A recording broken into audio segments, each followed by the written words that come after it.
Ramzi, can you kind of talk us through sort of your background, like how you've got to now, your role at Howden, and kind of what you're most interested in? For sure. I spent the first sort of 12 or 13 years of my career working in various digital agencies in London. I started in media as a media planner and buyer. Um, I moved very quickly, realized the only kind of career progression available in media planning back in 2006-ish was to go into account management. That was your career progression. You were a planner and then somehow became a client services person. I was like, wait, that's sort of not what I'm into this for.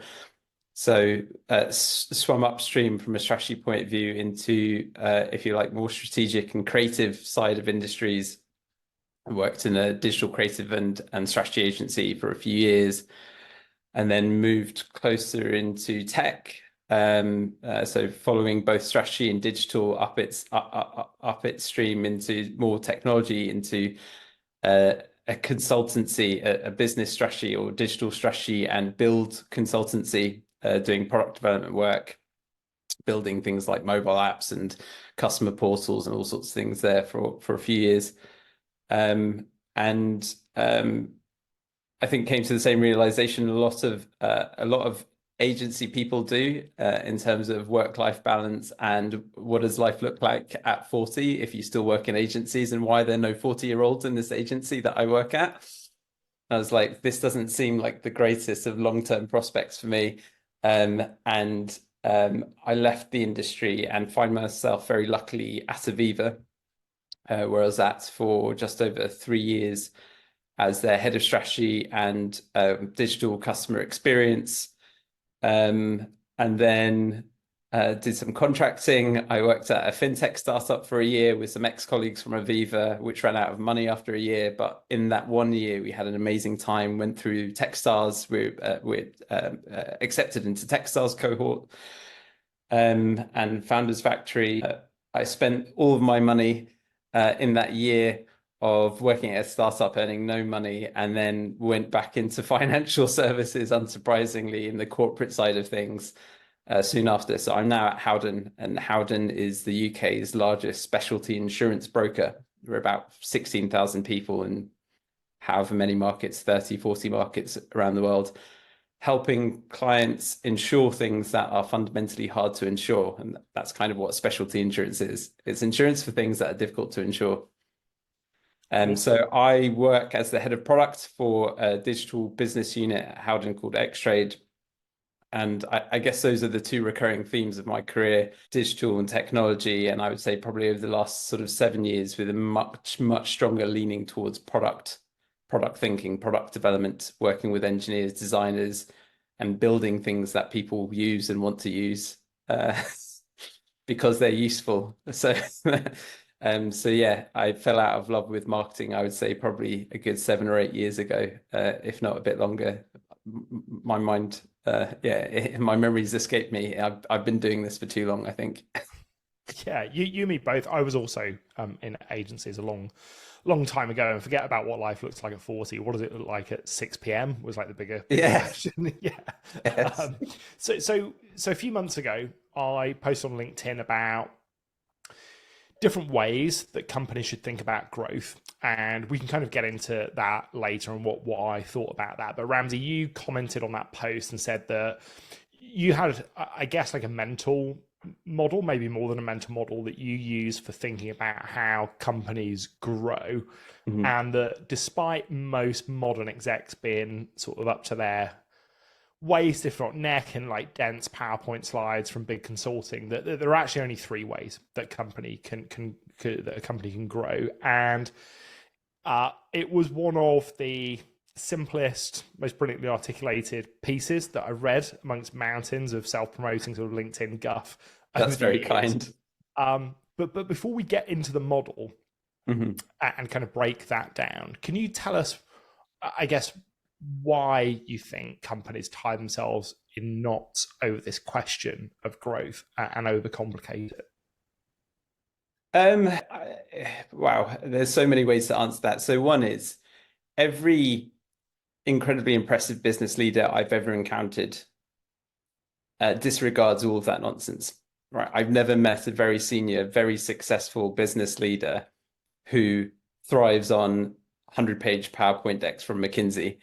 And actually, when you speak to them, they speak in incredibly simple terms that are very easy to understand and which their employee base can all understand. So if you think about the chief exec or somewhere like Costco, when he or she is articulating their business strategy for all their employees, they're the type of person that does so in such a way that they want every employee, from the person who sweeps the floor at Costco up to their boardroom, to understand. And in my opinion, in my experience, most very successful, very good senior business leaders actually think in those terms and operate in those terms and actually enforce a level of simplicity in terms of how they operate.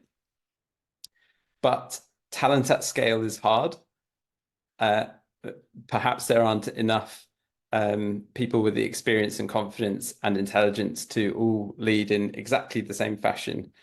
And I also think it comes down to org structures as well, and delegation of responsibility, and whether or not a huge mega corporate can all really be led by an individual or a handful of individuals, or if responsibility really needs to be federated from a strategy perspective, specifically whether or not responsibility can and should be federated to an org structure of 12 C-level people who all might have conflicting opinions about what the right thing to do is. So I suspect it comes down to unicorns are hard to find in terms of people, but also from a level of comfort perspective, I find that corporate environments tend to federate responsibility as a way of gaining comfort in absence of very, very strong leadership. And that's not to say that any company that does have a big corporate org structure is failing. It's just saying that, it's very, very, very hard to do. And it's not a repeatable, scalable process when it depends on, one very, very visionary individual who's able to articulate themselves incredibly clearly. Yeah, that articulation point is really, really interesting. And the importance, I guess, of kind of senior leaders to be able to connect with employees from around the org using very clear language just helps to bring people along on the journey to whatever the vision is. I think that's a really, really interesting point. I think that we see, a lot of clients spending, I guess, kind of 90% of their time kind of wondering where to get started with growth, and probably 90% of the budget as well. And then about 10% of their time thinking about like what they should actually build in terms of kind of new ventures, products, services. So obviously it's in everyone's interest to kind of, rebalance that and kind of flip that sort of time and sort of resource allocation. So can you give us an overview as to how you've been thinking about this? In your view, what are the three ways that companies can grow, and kind of what is the model? For sure.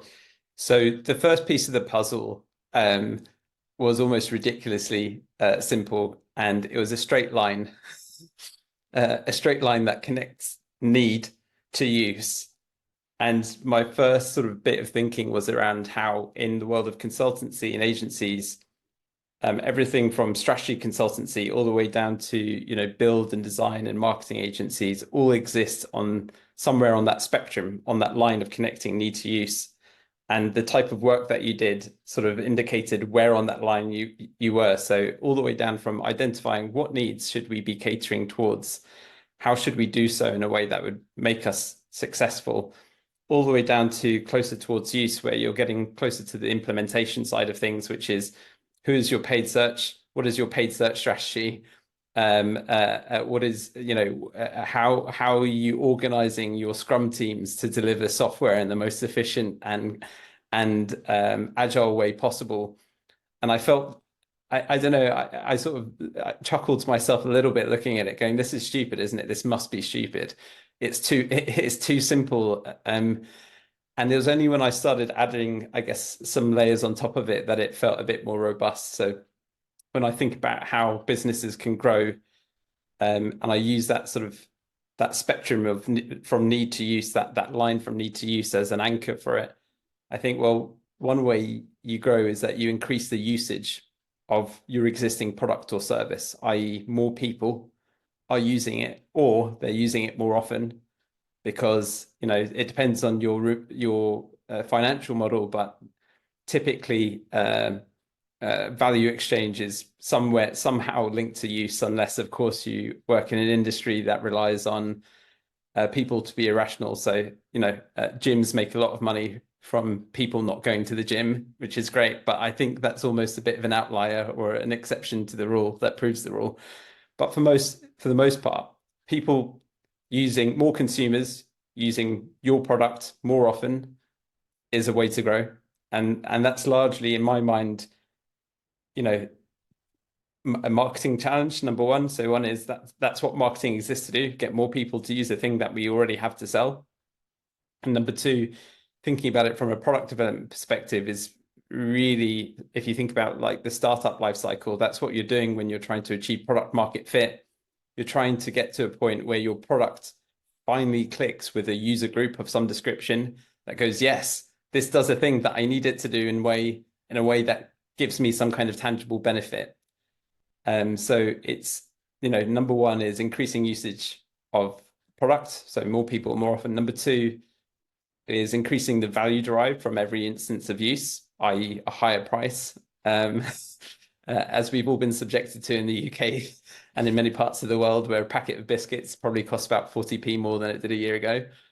And that's probably the simplest one. There's no more really to it than that, although there is probably some interesting conversation about how premium brands break that trend and can sell more while charging a higher price.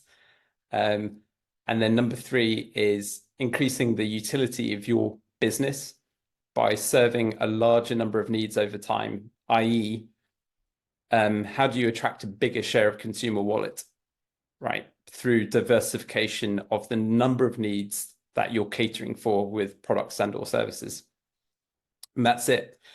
And every time I've tried to tackle this and think about this through different lenses, going, well, there must be a different way in which a business can grow, I keep coming up short, because I'm like, actually, that's a version of number one, that's a version of number two, and that's a version of number three. And I've not yet encountered, and that's not to say there isn't, but I've not yet encountered an example of business growth that can be attributed to a fundamentally different mechanism. And is it fair to say that out of those three ways, that there's actually only really one way? Because I guess increasing usage is like an incremental kind of marketing question to your point. That's a marketing function to get more people to use it kind of more often.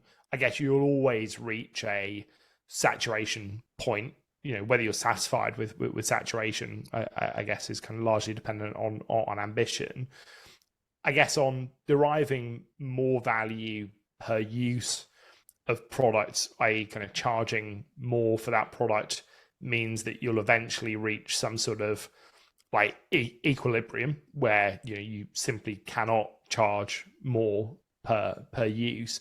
And so in my mind, that only really leaves serving new needs with new products and services. Is that fair?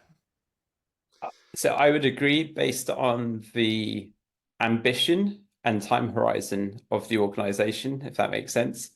So in current capitalist society, where infinite growth is the only model that will satisfy shareholders for growth stock anyway, I think that can be true. So let me put it another way, is that there are some markets that are so huge that you could spend multiple lifetimes reaching your usage cap of an existing product or service, right? But equally, there are some that are heavily constrained. If I sell cat food, there is only a certain number of pet owners or cat owners in the world. And even if I sold to all of them, cats only need to eat a certain amount of calories a day. There is a natural threshold, a natural limit of what I can achieve. But but it can be really big. And like I say, it can be many lifetimes of effort to achieve that first ceiling, right?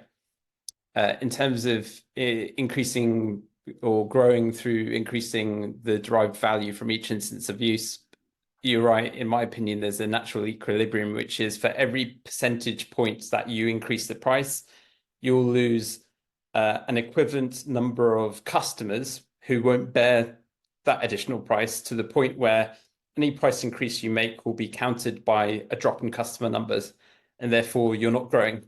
You're standing still. You might get more profitable because it's cheaper to serve a fewer number of customers and maintain your revenue. So you might improve your profit, which is fine if that's what you want to do, but it's not growth. So number 3 is ultimately the only sustainable mechanism for growth in my mind. And actually, we've seen that play out, I would say, time and time again over our recent history. If you look at companies like Amazon, and the FANG companies in general, but let's say Amazon is particularly adept at increasing the number of needs it caters to over time, from producing cloud infrastructure to being the most reliable way of getting a package delivered in a day, which are quite diverse, let's say. But also, it's the standard model for things like P&G and Unilever, right? They have hundreds and hundreds of products, from nappies to stock cubes. And the reason they have hundreds of products is because, as organizations, their job is to capture more share of consumer wallet over time. So I think it's a very well understood model by many. That's basically what a conglomerate exists to be, is to swallow more and more proportion of customer wallet over time. And it's a very hard thing to do, I think. But absolutely, in terms of ongoing sustainable growth, as far as I can tell, it's the only mechanism that doesn't have, or let's say has the highest ceiling in terms of potential. And so step 1 is about making sort of products or services that are, as you call them, sort of useful and used. And then you also talked about making money and data in step 2. Can you kind of talk us through that step? Right. Yeah, no, for sure. So as part of the model of connecting need to use, you need to think about, I guess, what exhaust is created at point of use.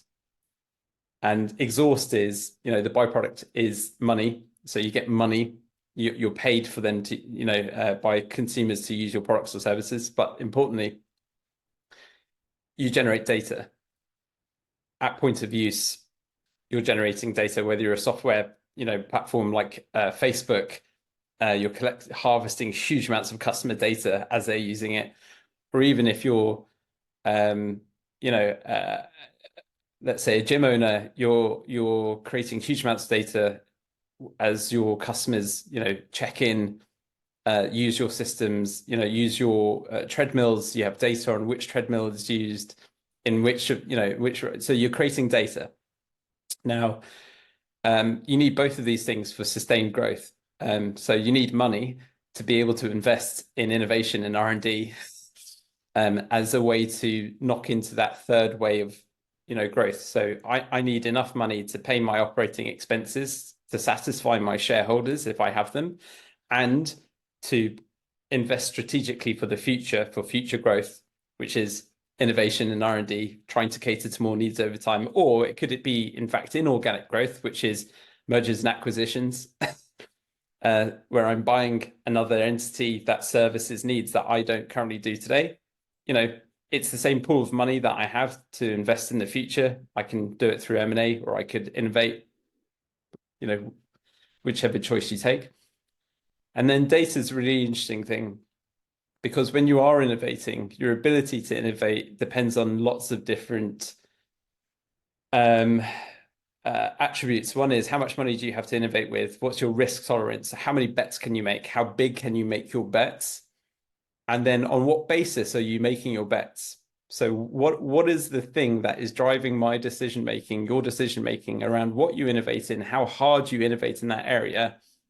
And also, to even discover the needs in the first place? How do I even understand what it is that people in 2024 need that they didn't need a year ago? What are the emerging or nascent needs that have not been tapped into yet that, I want to be, so if you think about back when YouTube was launched and people was like, it's never really going to take off, that, is it?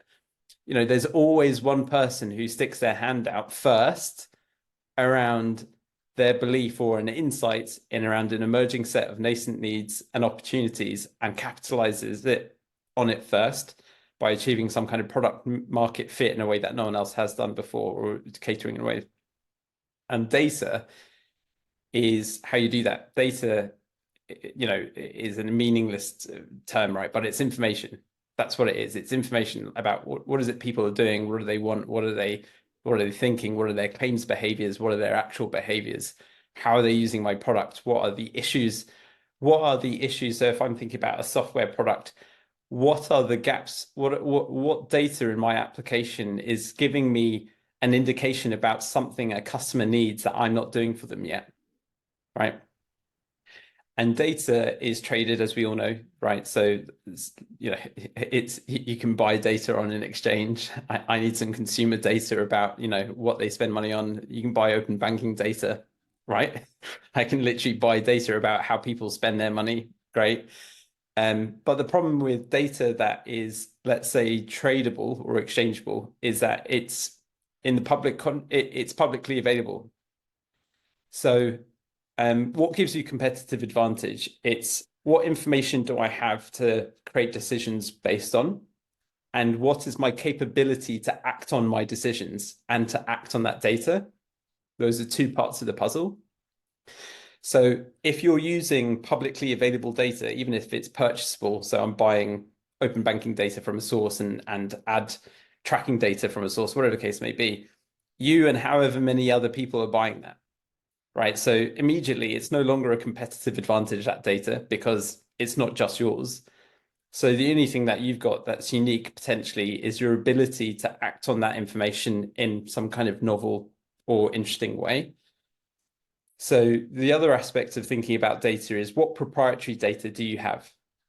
So from my existing products and services, if I'm thinking about innovating next year, next 5 years, next 10 years, what information can I gather that is unique to me? Because that information that's unique to me is a competitive advantage insofar as it is a unique window into customer needs that no one else has. And therefore, even if I'm not very good at being able to act upon it, at least the opportunity is mine alone until someone else is able to capture the same type of behavioral data or the same type of information. So in terms of increasing usage of existing products or service, great, more money and more data, because more usage equals more data. Increasing the value derived from each instance of use because of that equilibrium we talked about, where it can improve your profit, but it might end up, reducing operating costs because you're serving a lower number of customers. It's the most short-sighted way of growing a business because you're actively reducing the amount of proprietary data that your business is generating. So you have less opportunity to innovate because you have less proprietary or unique data about customers, and therefore, your ability to innovate and understand and gather insight about what people might want next, or what might be an underserved need is diminishing over time. And I guess what's really interesting about it, I'm just going to share my screen because we're talking about different lines, and I'm conscious that we haven't showed people what those lines look like, but it doesn't get any more complex than this essentially. So yeah, these are the lines connecting kind of usage to need, and then using money to kind of fuel the discovery of new needs and the development of new uses, and then data to kind of do the same as well. I mean, Ramzi, you wrote this piece in 2016. I guess now we would call that a flywheel, right?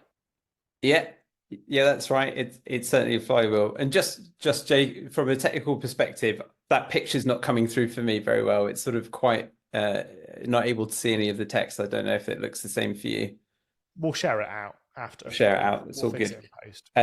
It certainly is a flywheel. And unfortunately, I was not probably at the time well read enough to understand that concept probably wasn't new or particularly unique at the time. Yeah, I didn't hear it then. I think, yeah, maybe this is one of like the earliest flywheels potentially. So, who do you think? I know you kind of touched on sort of Amazon, and maybe Amazon kind of is the example, but who do you think does a really good job of increasing utility by serving new needs? Like, what sort of companies can you look at and say, demonstrably, like that's how they're growing? No, for sure. So, like I say, the classic examples are the likes of P&G and Unilever, Mondelez, who are, pumping out new consumer goods month after month, innovating in that space, trying to grow share of wallet to the point where 80% of your shopping basket in the grocery store is from one of them.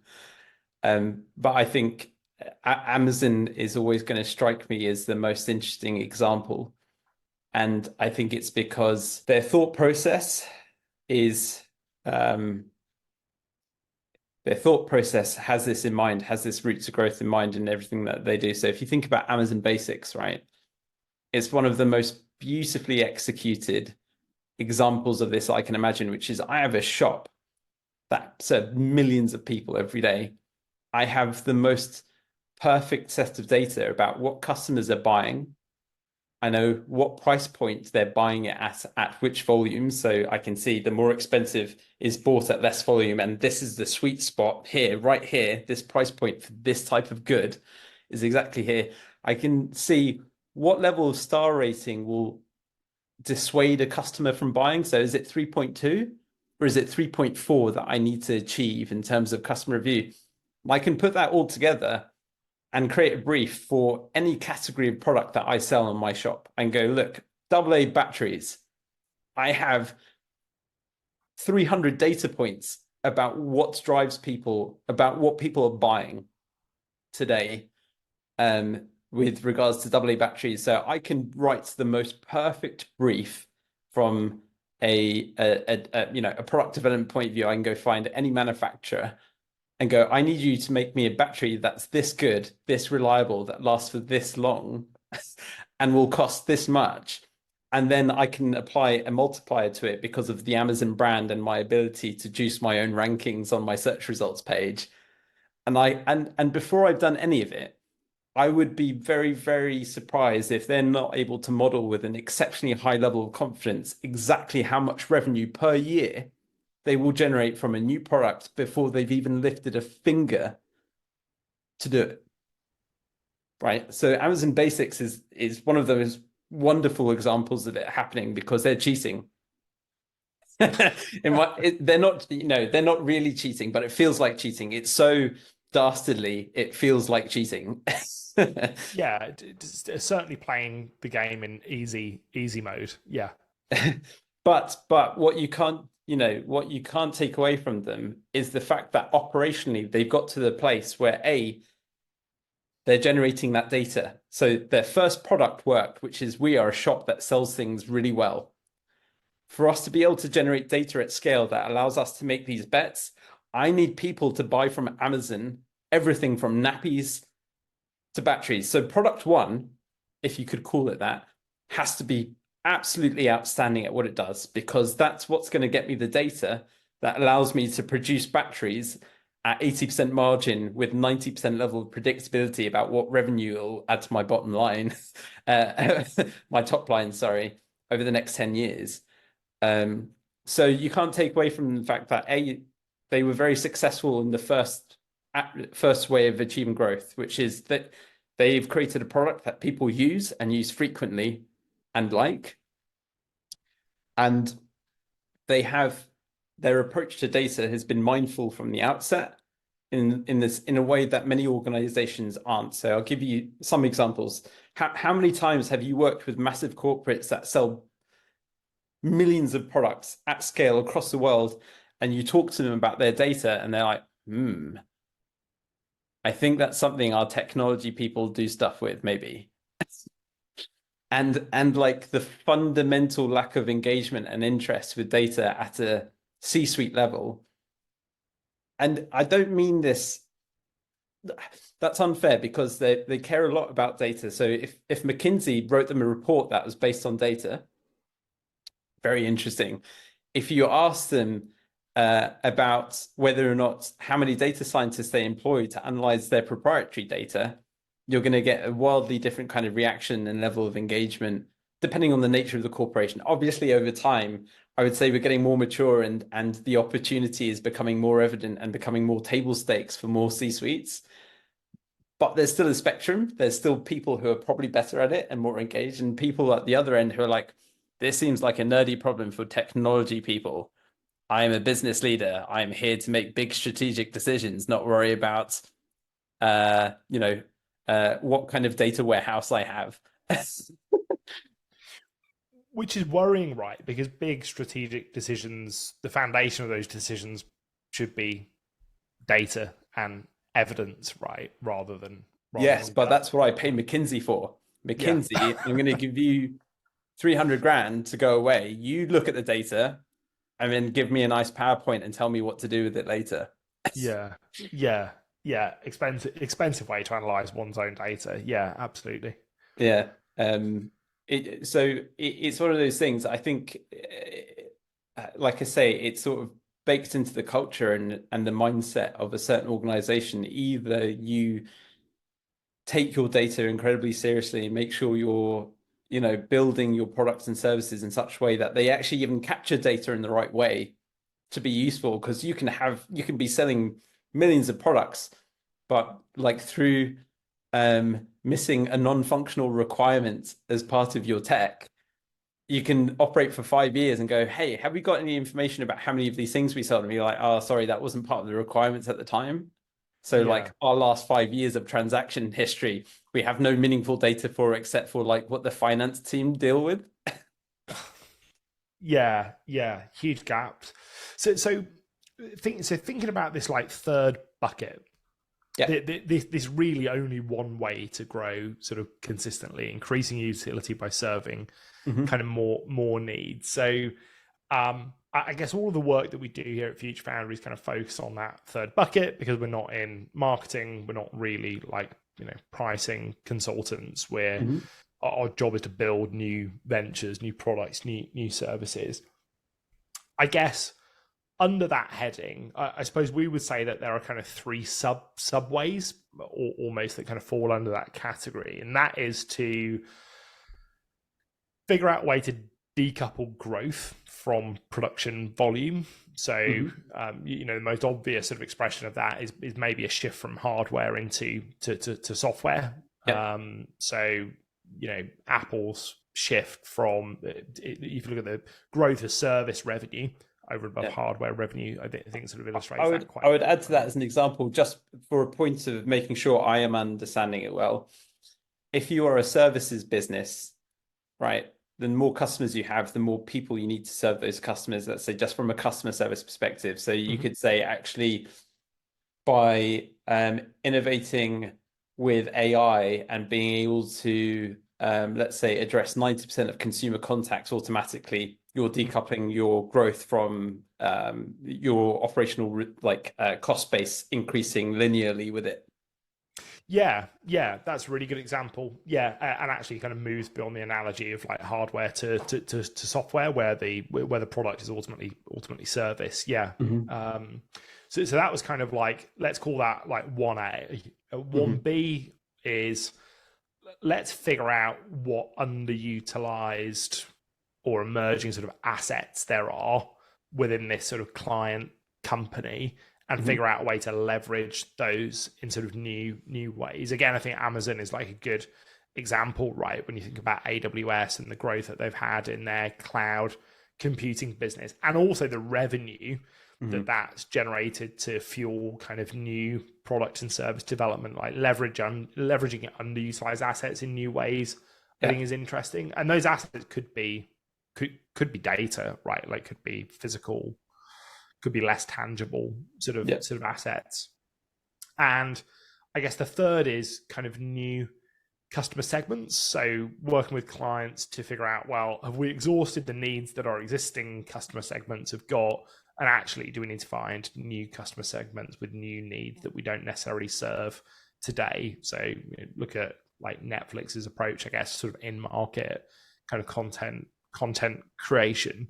Mm-hmm. Is that a sort of helpful addition, those three sort of swim lanes, Ramsey, to your model? Again, I've kind of stress tested this, and I can't see a venture product or service that we've built that doesn't fit into one of those three sort of subcategories.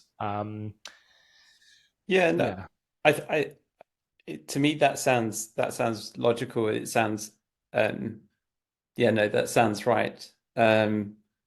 It does feel like a good addition to be in, and each of those are like an interesting and very different set of challenges that require different skill sets. And it sort of comes back to what we were talking about earlier, is that one thing is having the information to act upon, and the other is having the capability to act upon it. And I guess what would be interesting is that depending on your route of one of those kind of swim lanes that you're discussing, is that your capabilities, I would imagine, would look quite different in terms of the skills, processes, types of collaboration, even the type of data you would be using. So I guess it sort of adds to the choice complexity of a large organization about how it wants to grow. Is, do we want to be capable and competent at all three of these swim lanes? Yeah. Or are we going to double down and focus our investment in one that we feel that we have maybe some kind of unfair advantage in? Well, I mean, let's talk about kind of capability then, because I guess if all that is needed to be done in order to grow, and I know that this is a gross kind of simplification, but it is to connect kind of need and use. Mm-hmm. Why do you think so many, I guess, traditional, i.e. not FANG companies, struggle to make products and services that are useful and used on a consistent basis? Yep. In my opinion, is because that's not their core skill set. That's not their job. So imagine I'm a bank. I've been a bank for 200 years. I'm very good at being a bank. I've been very good at being a bank for a very long time. So at some point when my shareholders demand organic growth, but through diversification, I'm like, interesting. How do you do that? Because I'm a bank. I'm really good at that. But being good at innovating new stuff, not so good at. So what do you do? Well, you try to hire people, right? You hire people. I'll hire a head of digital transformation or a head of innovation, right? And this person will come in and be like, great. So I have a bank with money and is very good at being a bank, and I have no tools at my disposal and no understanding from my colleagues about how to grow. So even at the most basic level of, I need money, time and resources to do this thing that you want me to do. They're like, great, we have shareholders. Can you give us some growth by next quarter? And you're like, So you've got the kind of context of, you work in an organization that was designed to do a thing very well, and that thing was not to innovate, versus companies that were born innovative or born digital in a way, right? Is that they were incepted from the ground up of trying to discover user needs and how to satisfy them efficiently and successfully. And once you've done that once, the fact that I built a startup around, let's say, being an insurtech, right? My skills and the team of people around me have all been on a journey of understanding customer needs that we didn't understand before, working through the pain of building new technology or buying or sourcing technology, if we're not building it all from scratch, living through the pain of growing and getting from servicing one customer to 100 to 1,000 plus customers. And we've been on that journey. And you know what? If you said, right, instead of insurance, do me a health tech, the subject matter is different, but me as an organization is largely the same thing. Like, great, you throw, what I'm good at as an organization is building new stuff and servicing needs. I'm not a subject, it's not my job to be a bank. It's my job to innovate versus, let's say companies that have existed for a very long time, their job was to do a thing. It was not to innovate. So when you take a wildly successful business with billions, they not only A, don't have the skills, B, or experience necessarily, B, there may be, I would say, a level of native pushback from shareholders who will look at this and go, I'm not sure you're going to be great at this, and I'm worried that my dividend will suffer as a result of you spending a lot of money on R&D unsuccessfully. Would you not rather just do some more banky type things?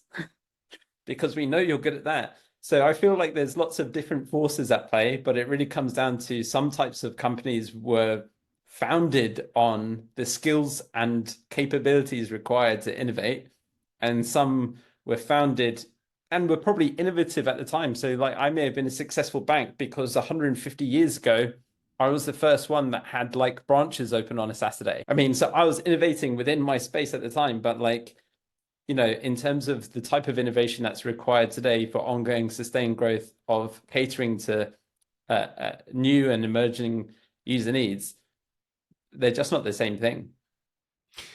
That's a really interesting perspective about that. And it's not even like I get like it's part sort of entrepreneurship, I guess, but it's interesting that when a company gets to a certain age or ceases to be kind of founder led, or it is beyond the tenure of that sort of founding team, that these sort of struggles emerge, because I guess they go beyond hiring sort of entrepreneurial doers and into hiring into a command and control structure that is designed to make things as sort of efficient and as effective as possible.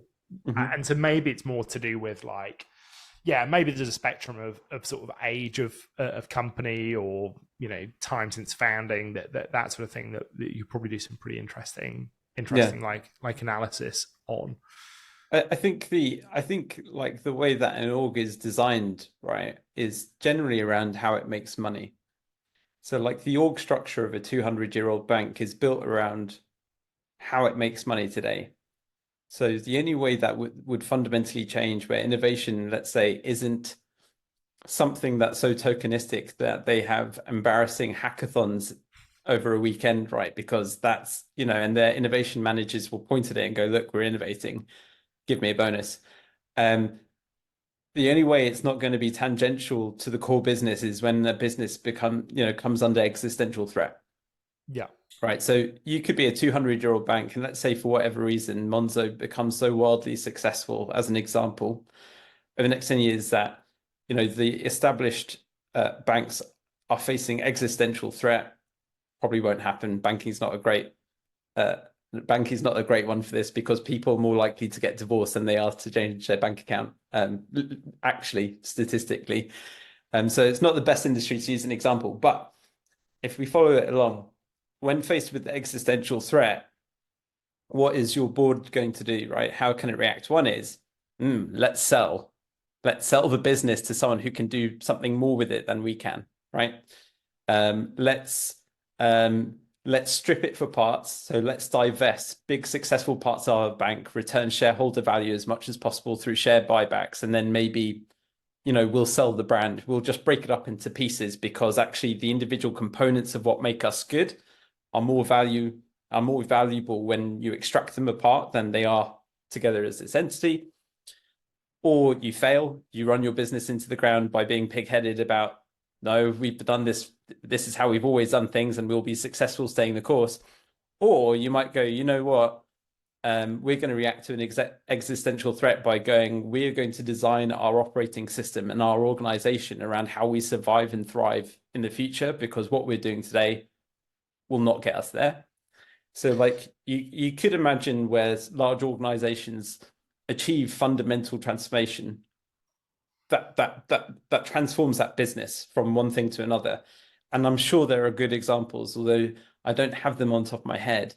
I'm sure there are good examples of big incumbent businesses that have dramatically changed what they do, how they operate, and they've gone on to be more successful, do greater and better things over time as a result of facing an existential challenge and then rising to that challenge and re-gearing their operation to innovate in a way that they had never done before.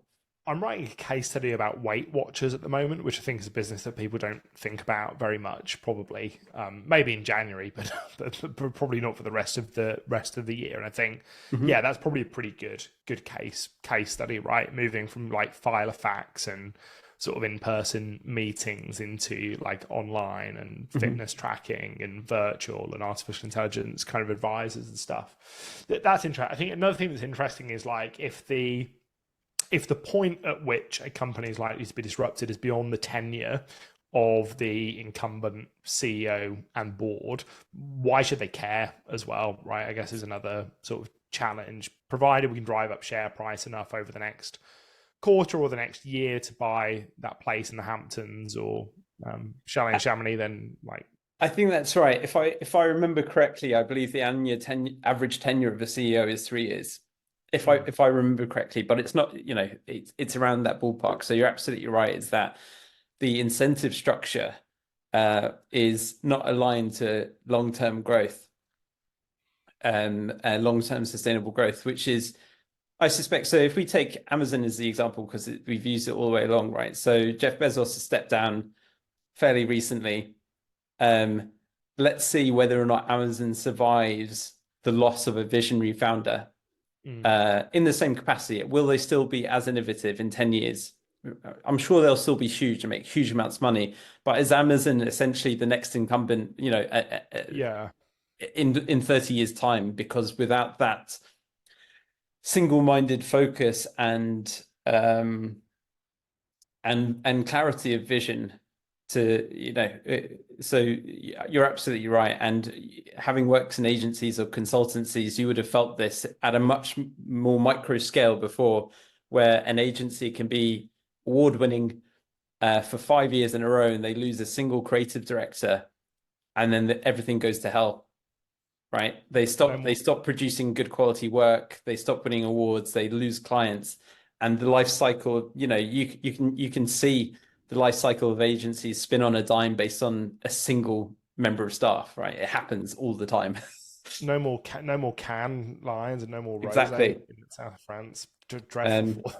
So really what you want to do, like in terms of sustainable growth, is how can a founder who is in it for the long haul, so someone who's like, this is my mission. You think about people like Bill Gates and Jeff Bezos and others like them who, I'm going to do this for the next 40 years of my life plus, right? I want to do this for the next 40 years. They're going to operate in a very, very different way. And I guess if they were thinking about leaving a long-lasting legacy, what they would be doing for the last 5 to 10 years of their tenure is, how do I design this organization to outlive me?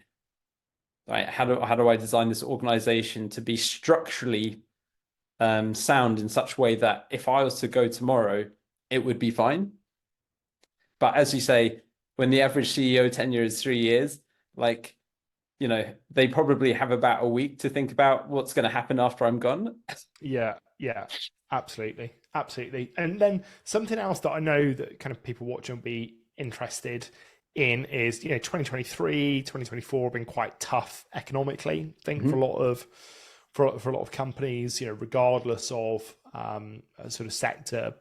Yeah. Pretty much like inflation's been pretty like indiscriminate in that sense. So something else that you mentioned in your article was that, sort of efficiency hunting or cost cutting, like, yes, it can impact margin, but that's not the same as growth. Now that's really obvious to me and to you by the sounds of it. So why do you think that that's on the top of most companies' agendas right now? So why is cost cutting the top of the agendas? Yeah, if we know that we can't kind of cut our way to growth, why is growth activity cut essentially, along with other sort of efficiencies that chief execs are hunting for? So I think there's two parts of that. So, there's people who are looking to operate more efficiently, and I'm always in favor of that, because waste is waste regardless of where it occurs and how it occurs. And being wasteful is always something to be, scrutinized, right? So like if you're generally operating inefficiently and you're wasting A, my time, your time, B, shareholder money, shareholder value, because you should be operating slightly differently. Fine, I get it. Like you can cut costs by achieving efficiency, great. Don't mind that. Cutting your costs in terms of what you're investing in the business and what you're investing both in tooling, you can't become more efficient without investing in some way, because to achieve efficiencies, you need to invest in a different approach, different type of operating model, right? So if you're not investing and you're not investing in R&D, so true innovation, not just operational efficiency, but actual innovation for new products and services and things like that, then you're signaling to the market that you're in defense, right? You're in protection mode. You're going, I'm not going to try to grow. My job right now is to build a war chest and make sure that we survive another 5 years because the future's uncertain. Why do they do it? The skeptic in me is because shareholders. The skeptic in me is that if I offload, let's say, an international business that I own, right? It reduces my operating complexity. It's a win for me, but more importantly, I'll be able to, pay a special dividend to my shareholders, so my share price won't suffer. Which basically, as the CEO, my remuneration is directly tied to in the most significant way, or it's because I can, let's say, please my shareholders in another way, so through share buybacks or something else, right? So I'm cutting costs and I will give all of that money away to my shareholders instead of investing in the business. You're signaling to the market that you exist to serve shareholders, you don't exist to achieve growth. And I think that's fine depending on the type of company, right? Some companies you invest in to be a dividend stock. I want you every quarter to pay me a dividend that I can depend on. You're part of my retirement fund, right? I bank on that income. Versus like speculative investing of I want to invest in you today because in 40 years time, I want you to give me a 4,000% ROI. Yeah. Very, very kind of different kind of mindset. And I would say that the ones that implement sharp cost cutting tend to be quite focused on their share price. Value stock. So this piece is pretty old now. So it's 8 years old. 2016. Is there anything that you, and I know that you haven't like revisited it until like we had this sort of back and forth on sort of LinkedIn about it, and we'll share it with everyone kind of on the call as well. But is there anything that you'd like add, revise, subtract based on what you've learned since 2016, or is this such a sort of is this such a fundamental tenet that actually like this will stand the test of time, this model? If I was going to add to it, I think it would be through smart conversations with people like yourself to add, let's say, meat to the bone and go, actually, here's 12 examples of this playing out in practice. Here's 12 company case studies that grow in this way, right? And you could evidence it in a way that makes it perhaps more relatable in some ways. But otherwise, no. I'd say I've been a bit of a traitor to my own career, if that makes sense, because at this time I was very much working in strategy roles and thinking about business growth. How do I achieve corporate level growth over a medium term time horizon? And I've got to say that my career's taken a slight turn as I've gotten more involved in product and product development. And I would say, spend a great deal of my time in that first one in how do I get more people to use my products and service more often. And I find that infinitely more rewarding in terms of having users who like using the thing that I'm making and who give me feedback that it's good and could I have this next, please, because it would be great. And I really like serving people. I really like the feedback loop of serving people. And personally, I found the world of strategy to be A, worthwhile, but B, personally not super satisfying, because often, especially as a consultant, you know, I'm not going to be around in 4 years' time when you might be bearing fruit from the conversation we're having today. And my attention span, probably because of TikTok, is now not long enough that I care about something for 4 years. I'm much happier working in the here and now of going, how can I serve you? What can I do better? How can I grow the number of people that I'm making happy day to day? So perhaps a slightly a less strategic role in one sense, but you know, still strategic, but you know, focused with a very clear outcome.